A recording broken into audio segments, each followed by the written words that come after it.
Okay. Good morning, David Elliott here again. I'd like to talk for a few minutes about benefits, not features.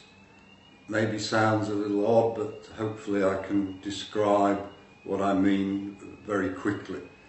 Recently at a major networking event, I was next to a very nice, very well educated technical salesperson from a very imaginative company, and we were talking over coffee about his sales literature.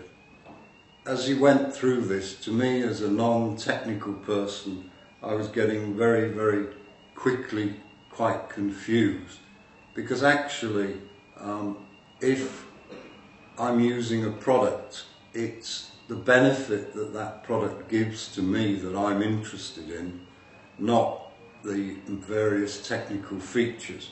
Perhaps I can explain that quite simply. If a drill manufacturer has made a super drill that goes very quickly through a wall, it's the fact that it goes through that wall very quickly. So a benefit like drills in 20 seconds is what I'm looking for as a customer, not all the technical details that led to the development of the drill.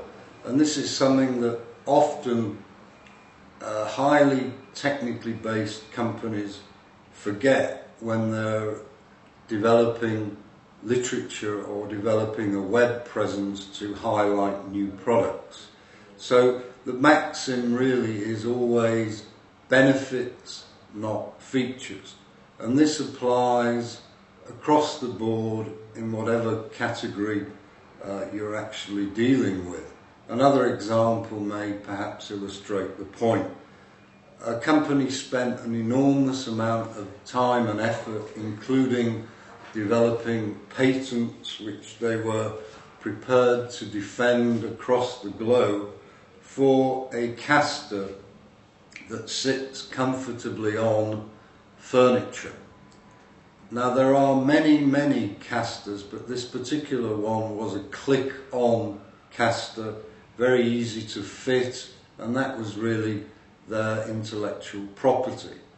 However, the benefit was not anything really to do with casters, but was actually to do with floor protection. And if you have the misfortune of a flood or a fire in a home and the assessors go to check the damage, they will not allow for wear and tear underneath, for example, a sofa or a large chair. So these casters would protect the very expensive carpets or whatever, and therefore this company was in the business of floor protection, and that enabled them to charge a premium which justified their efforts in order to get a patent, and enable them to compete with products from China, etc., with a totally different marketing approach. So here we have an example of a very simple product that was able to benefit from its intrinsic value, i.e. its benefits, rather than the features behind the product.